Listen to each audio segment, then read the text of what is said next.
আসসালামু আলাইকুম। বাংলা সংবাদে সবাইকে স্বাগত জানাচ্ছি ফিরোজ তোহা। শুরুতেই বিআরবি কেবলস সংবাদ শিরোনাম।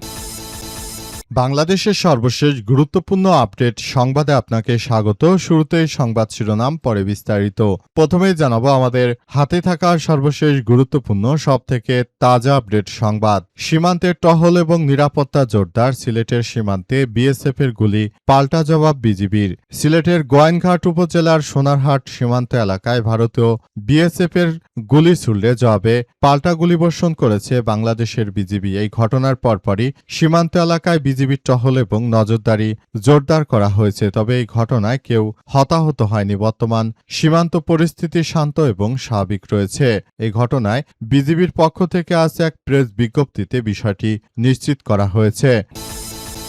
এরপর জানাবো সীমান্তে হত্যার প্রতিবাদে সীমান্ত সফরে নাসির উদ্দিন পাটোয়ারি। লালমনিরহাট সীমান্তে বাংলাদেশি হত্যার প্রতিবাদে হাতীবান্ধায় যাচ্ছে জাতীয় নাগরিক পার্টি এনসিপির মুখ্য সমন্বয়ক নাসির উদ্দিন পাটোয়ারি। তিনি এনসিপির একটি প্রতিনিধি দল নিয়ে সফরে যাবেন। প্রতিনিধি দলে থাকছেন দলটির সংগঠক মিয়াজ মেহরাব তালুকদার, এম শোয়েব, মোস্তাক আহমেদ শিশির, রাসেল আহমেদ সহ কেন্দ্রীয় ও স্থানীয় নেতা।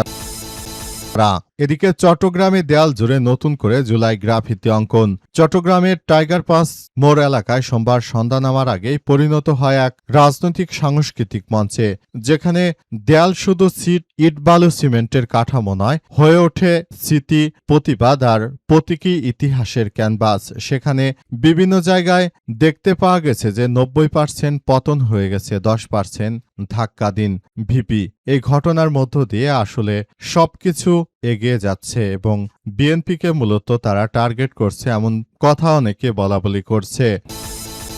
এবারে জানাবো নবীগঞ্জে 2 শিক্ষিকার স্বর্ণালংকার ছিনতাইয়ের ঘটনায় গ্রেপ্তার এক। নবীগঞ্জ উপজেলায় দিনে দুপুরে পৃথক 2টি ছিনতাইয়ের ঘটনায় আজ রাতে পুলিশ আন্তজেলা ছিনতাইকারী দলের সক্রিয় সদস্য খালেদ আহমেদকে শ্রীমঙ্গল শহর থেকে গ্রেপ্তার করেছে। ধৃত খালেদ সিলেট জেলার গোলাপগঞ্জ থানার গৌরাবাড়ি গ্রামের বশির আলীর ছেলে। পুলিশ অস্ত্রের মুখে 2 শিক্ষিকার স্বর্ণালংকার ছিনতাইয়ের ঘটনা রহস্য উদ্ঘাটনে প্রাণপণ চেষ্টা করছে।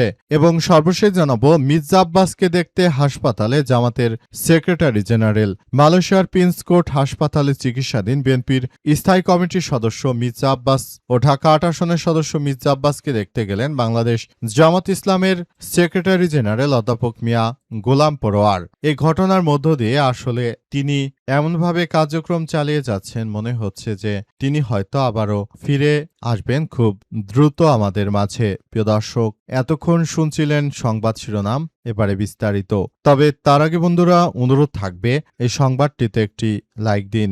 এই চ্যানেলে আপনি নতুন হয়ে থাকলে আমাদের সংবাদটি দেখতে দেখতে চ্যানেলটি সাবস্ক্রাইব করে রাখুন। কমেন্ট করে বন্ধুরা আপনার মূল্যবান মতামত জানিয়ে দিন আপনি বিশ্বের কোন দেশ থেকে বা বাংলাদেশের কোন স্থান থেকে আমাদের সংবাদটি দেখছেন এবং শুনছেন। আর বন্ধুরা, সংবাদটি আপনার সোশ্যাল মিডিয়া ফেসবুকে শেয়ার করে বন্ধুদেরও দেখার সুযোগ করে দিন।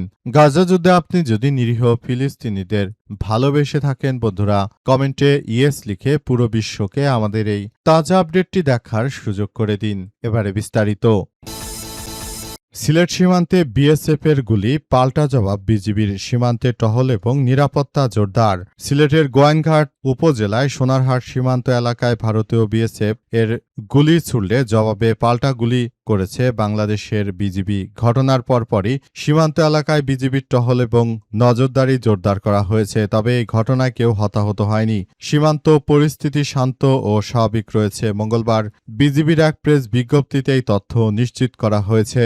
বিজ্ঞপ্তিতে বলা হয়েছে, আজ বিকেলে বিজিবির সিলেট ব্যাটালিয়ন 48 বিজিবির দায়িত্বপূর্ণ গোয়াইনঘাট উপজেলার সোনারহাট সীমান্ত এলাকায় বিএসএফ হঠাৎ করে গুলি ছোড়ে। এই ঘটনায় বিজিবি তাৎক্ষণিক কড়া প্রতিক্রিয়া জানিয়ে পাল্টা গুলিবর্ষণ করেছে। বিজিবির দৃঢ় ও পেশাদারিত্বে পদক্ষেপ পরিস্থিতি দ্রুত নিয়ন্ত্রণে আসে। এ ঘটনার পরপরই সীমান্ত এলাকায় বিজিবির অতিরিক্ত টহল ও নজরদারি জোরদার করা হয়েছে বলে জানিয়েছে বিজিবির সদস্যরা। বিজিবি জানিয়েছে, সীমান্তে যে কোনো উস্কানিমূলক ও অনাকাঙ্ক্ষিত ঘটনার বিষয়ে তারা সর্বোচ্চ সতর্ক অবস্থানে রয়েছে এবং দেশের সার্বভৌমত্ব রক্ষায় তারা যে কোনো ধরনের ভারতের সন্ত্রাসী কার্যক্রমকে ভারতকে রুখে দেওয়ার জন্য তারা পুরোপুরি প্রস্তুত এবং যে কোনো মূল্যে তারা এই কার্যক্রমগুলো চালিয়ে যাচ্ছে বলে জানিয়েছে বিজিবি সদস্যরা। বর্তমান এই কন্ডিশনের মধ্য দিয়ে চলছে এবং এটি সবার জন্য ধারাবাহিকভাবে ভারত যে সন্ত্রাসী কার্যক্রম চালিয়ে যাচ্ছে সেটি আবারও সত্য হলো। ভারত সব সময় বাংলাদেশের বিরুদ্ধে অনাকাঙ্ক্ষিত ঘটনাগুলো ঘটিয়ে থাকে এবং তাদের উদ্দেশ্য হচ্ছে বাংলাদেশকে তারা একটি অস্থিতিশীল রাষ্ট্রে পরিণত করতে চায়। হত্যার প্রতিবাদে সীমান্ত সফরে নাসির উদ্দিন পাটোয়ারি। বাংলাদেশিদের হত্যার প্রতিবাদে এবার হাতীবান্ধায় যাচ্ছে জাতীয় নাগরিক পার্টি এনসিপির মুখ্য সমন্বয়ক নাসির উদ্দিন পাটোয়ারি। তিনি এনসিপির একটি প্রতিনিধি দল নিয়ে সফরে যাবেন। প্রতিনিধি দলে থাকবে দলটির সংগঠক মিয়াজ মেহরাব তালুকদার, এম শোয়েব, মোস্তাক আহমেদ শিশির, রাসেল আহমেদ সহ কেন্দ্রীয় ও স্থানীয় নেতারা।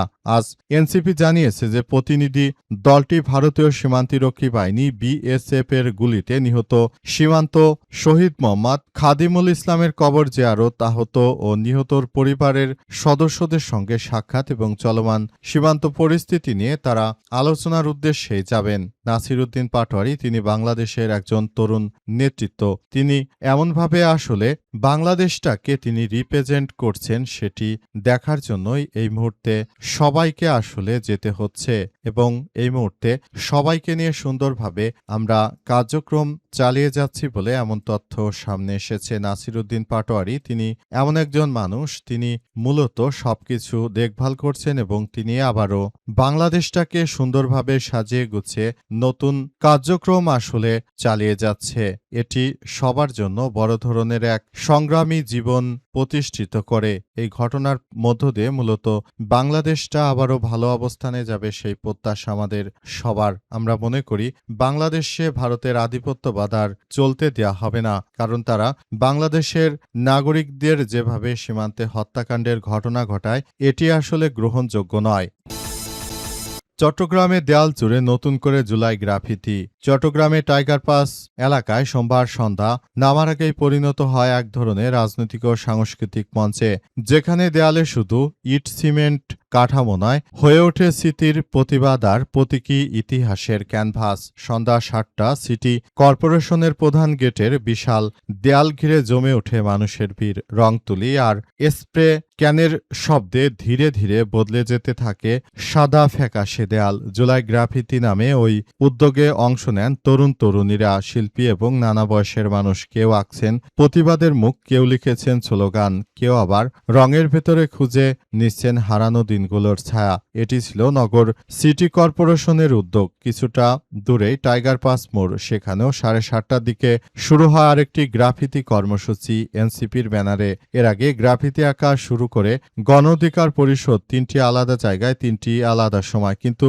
দেয়ালে ভাষা প্রায় একই, স্মরণ, প্রতিবাদ ও রাজনৈতিক অভিব্যক্তি। দিনের শুরুটা অবশ্য এতটা নির্বিঘ্ন ছিল না। দুপুরের দিকে এই টাইগার পাস মোড়েই 15 থেকে 20 জন শিক্ষার্থী রং তুলি হাতে নিয়ে গ্রাফিতি আঁকার চেষ্টা করলে পুলিশ তাদের বাধা দেয়। এই বাধার পরই কিছুক্ষণের জন্য ছড়িয়ে পড়ে উত্তেজনা। তরুণদের কণ্ঠে শোনা যায় ক্ষোভ। তারা দাবি করেন এটি শুধু শিল্প নয়, এটি ইতিহাসের পুনর্লিখন। তাদের ভাষায় জুলাই আন্দোলনের গ্রাফিতি মুছে ফেলা মানে স্মৃতি চিহ্ন মুছে ফেলার চেষ্টা করা। তারা যে কোনো মূল্যে এই বিষয়গুলোকে দেখভাল করছে।